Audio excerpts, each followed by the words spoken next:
दिन के 2 बजे हैं। नमस्कार, मैं हूं राशिद। करेंगे बड़ी खबर से शुरुआत। भारतीय सैनिकों पर हुए हमले को लेकर एंटनी के दिए बयान पर बवाल मचा है। एंटनी के बयान पर सुषमा ने आज तीखा हमला बोला है, और न सिर्फ तीखा हमला बोला बल्कि कहा कि किस आधार पर एंटनी ने पाक सेना को क्लीन चिट दी है। सुषमा ने एंटनी से माफी मांगने को कहा। कल संसद में रक्षा मंत्री ने कहा था कि भारतीय सैनिकों पर हमला पाकिस्तान सैनिकों ने नहीं बल्कि सेना की वर्दी में आए आतंकियों ने किया था। पाकिस्तानी सेना को इस घटना के लिए पूरी तरह दोषी ठहराया था, लेकिन रक्षा मंत्री ने पाकिस्तान आर्मी को क्लीन चिट दे दी और पूरी तरह से उनको दोष मुक्त कर दिया, उनको बरी कर दिया। इसलिए मैं कहना चाहती हूँ, ये बहुत बड़ा गंभीर विषय सदन में उपस्थित हुआ है।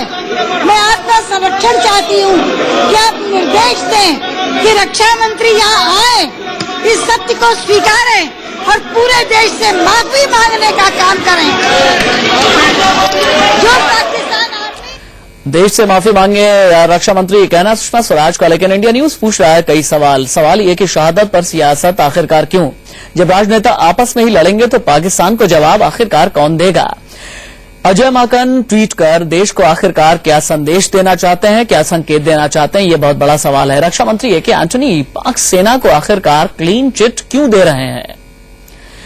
5 सैनिकों के शहीद होने के बावजूद प्रधानमंत्री अब तक सामने क्यों नहीं आए? पीएम अब तक चुप क्यों हैं? पाक हमले पर कल दिए गए अपने बयान पर रक्षा मंत्री ए के एंटनी आज भी कायम है। सदन में उन्होंने कहा कि कल का उनका बयान उस वक्त तक की जानकारी पर आधारित था। साथ ही उन्होंने कहा कि आर्मी चीफ जम्मू दौरे पर हैं, लौटने के बाद ताजा जानकारी लेंगे, फिर वो बयान देंगे। I have to be very careful. I have to verify all the facts in detail. That is why yesterday I made a statement like that. Today army chief was gone to that area. He took it back.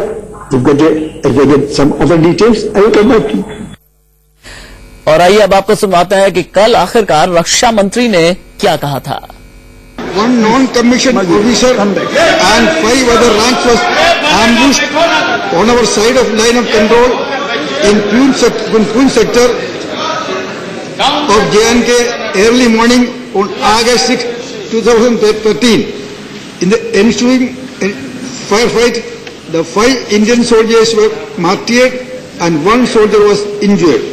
The ambush was carried out by approximately 20 heavily armed terrorists, along with persons dressed in Pakistan Army uniforms.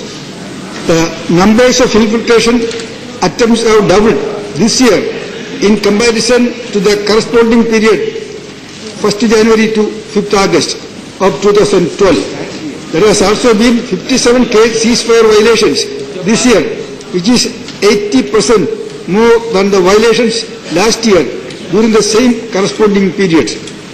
The Indian Army successfully eliminated 19 hardcore terrorists in the recent months of July and August along the line of control and in the hinterland in J&K.